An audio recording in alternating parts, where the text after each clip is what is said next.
தாரகாசுரன்னு ஒரு அசுரன் உலகையும் ஆட்டி படைச்சிட்டு இருந்தான். இப்போ தேவர்களுக்கு ஒரு பெரிய சிக்கல். ஏன்னா தாரகாசுரனை கொல்லணும்னா அதுக்கு சிவபெருமானோட மகனால மட்டும்தான் முடியும். ஆனா சிவனோ தன்னோட மனைவி சதியோட பிரிவால உலகத்தையே துறந்து யாராலையும் கலைக்க முடியாத ஒரு ஆழ்ந்த தியானத்துல இருந்தார். யோசிச்சு பாருங்க, அந்த மகா தபஸ்வியோட தியானத்தை கலைக்க யாருக்கு தான் தைரியம் வரும்? தேவர்களுக்கு என்ன பண்றதுனே தெரியல. கடைசியா அவங்க கையில இருந்த ஒரே ஒரு நம்பிக்கையை தேடி போனாங்க. அந்த கடைசி நம்பிக்கை யாரு தெரியுமா? நம்ம காமதேவன் தான். அன்பு, காதல், ஆசை இது எல்லாத்துக்கும் அதிபதி அவர்தான். கையில கரும்புவில், தேனீக்களால செஞ்ச நாண், அப்புறம் 5 வகை மலரம்புகள். ஆனா பார்க்க அழகா இருந்தாலும் அவர் ஏத்துக்கிட்ட அந்த மிஷன் ஒரு தியாகம் நிறைஞ்சது. சரி, இதுக்கப்புறம் என்ன ஆச்சு? காமதேவன் இந்த வேலையை ஏத்துக்கிட்டான். இதனால தன்னோட உயிர்க்கே ஆபத்து வரலான்னு அவனுக்கு நல்லாவே தெரியும். ஆனாலும் பரவாயில்ல, உலகத்தை காப்பாத்தணுமேன்னு துணிஞ்சு நின்னான்.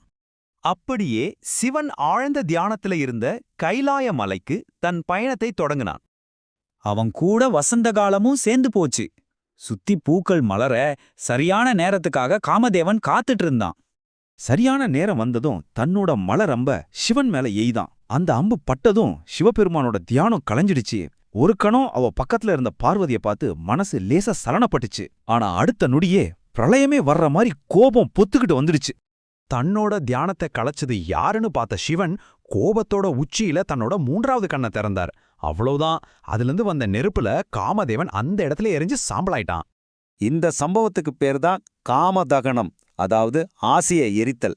இதுதான் நம்ம கதையோட முக்கியமான டேர்னிங் பாயிண்ட். காமதேவன் எரிஞ்சு போனதும் உலகத்துல அன்பு, காதல், ஈர்ப்பு எதுவுமே இல்லாம போச்சு. படைப்பே நின்னு போச்சு. உலகம் ஒரு உயிரில்லாத இடமா மாறிடுச்சு. காமதேவனோட மனைவி ரதி தன் கணவனை திருப்பி கொடுங்கன்னு சிவன் கால்ல விழுந்து கதர்னாங்க.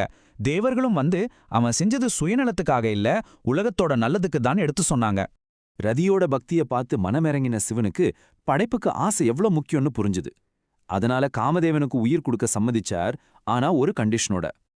அந்த கண்டிஷன் என்னன்னா, காமதேவனுக்கு இனிமே உடல் கிடையாது.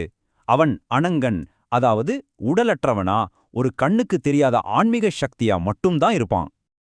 அதே சமயம் கிருஷ்ணாவதாரத்துல பிரத்யும்னனா மறுபடியும் பிறந்து ரதியோட சேர்வானும் ஒரு வரத்தையும் கொடுத்தாரு.